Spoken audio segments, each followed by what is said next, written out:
Halo, ya, ketemu lagi dengan saya, Bob. Ya, di kali ini saya akan membahas mengenai desinfektan.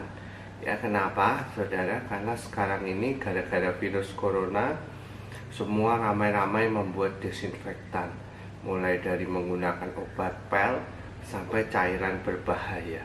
Bahkan kemarin saya mendapat kabar dari seorang teman tangannya sampai melepuh gara-gara dia disemprot desinfektan, dan ternyata peramu desinfektan itu salah meramu, dalam artian dia menggunakan cairan HCl sehingga bisa membuat kulit itu mengelupas bahkan terbakar. Ya, jadi memang membuat desinfektan itu tidak bisa sembarangan, dan penggunaannya pun harus tepat. Nah, kali ini saya akan berbicara dalam kapasitas latar belakang. Saya adalah seorang alumni biolog dari salah satu universitas swasta di Yogyakarta. Nah, teman-teman, kita perlu tahu dulu apa itu desinfektan. Ya, desinfektan itu memang cairan yang kita gunakan untuk membunuh bakteri, virus, jamur yang terdapat pada permukaan benda mati. Ya, jadi yang harus jadi catatan di sini, desinfektan itu untuk benda mati, bukan untuk manusia. Apalagi kita semprotkan ke wajah, kita semprotkan ke badan tanpa alat pelindung diri, semisal masker atau kacamata. Hal ini bisa berbahaya, teman-teman, dan bahkan kita bisa lihat WHO sudah merilis aturan barunya karena melihat fenomena di Indonesia yang semua orang disemprot sampai wajahnya disemprot dan berakibat ke kesehatan tentunya. Nah, kenapa kok berbahaya, teman-teman? Semisal kita salah mencampur dan campuran kita tidak tepat, kalau kita semprot ke mata bisa menyebabkan iritasi yang parah, dan bahkan tidak sedikit yang bisa mengakibatkan gangguan kesehatan pada mata.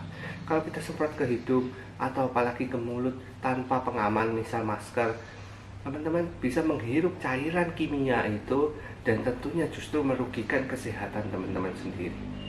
Oleh karena itu, dalam penggunaan desinfektan itu harus tepat.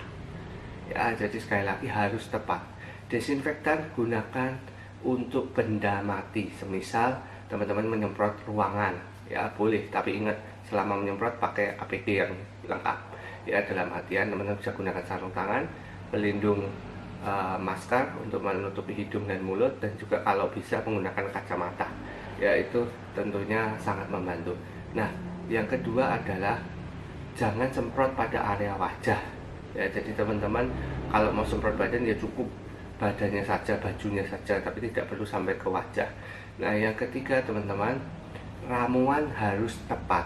Ya, jadi tidak sembarangan meramu. Misalkan teman-teman menggunakan salah satu produk pemutih, ya lalu asal aja pemutih itu dicampur, itu bisa berbahaya, teman-teman. Kalau dia terkena kulit, bisa menyebabkan iritasi.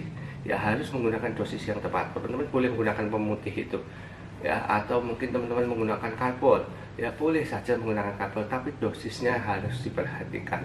Nah, sekarang saya ingin membagikan salah satu resep desinfektan yang cukup aman dan juga cukup murah sebetulnya, yaitu kita bisa gunakan klorin dalam bentuk kaporit. Ya, kaporit itu bisa membunuh kuman, bisa membunuh virus, bakteri, ya, yang bisa kita gunakan sebagai desinfektan yang lebih aman. Ya, tentunya dalam dosis yang benar. Nah, bagaimana cara membuatnya? Pada video kali ini saya akan ajarkan membuat desinfektan menggunakan kaporit, ya, sehingga lebih aman dan lebih murah juga teman-teman bisa carinya lebih gampang, ya. Oke, langsung aja gimana caranya, kita simak videonya. Yang kita butuhkan, teman-teman bisa siapkan botol semprot, boleh yang model apapun. Ini saya akan bikin per 1 liter supaya teman-teman mudah, ya. Disiapkan botol, diisi air bersih 1 liter, ya, kalau bisa air matang. Nah, kemudian siapkan kaporit. Teman-teman bisa cari kaporit yang powder aja sehingga lebih mudah, ya. Ini banyak dijual di toko kimia maupun di toko-toko bangunan. Teman-teman bisa cari kaporit powder, ya. Nah, sekarang dosisnya bagaimana? Untuk membuat cairan desinfektan dari kaporit yang efektif untuk membunuh bakteri dan virus, teman-teman harus bisa membuat desinfektan dengan kadar kaporit 1,8 ppm per cc-nya. Nah, gimana caranya teman-teman? Jadi cukup kalau teman-teman menggunakan yang powder, ya ini sekitar kaporit 60%, teman-teman bisa gunakan 1 sendok teh. Ya, jadi kita lihat ya.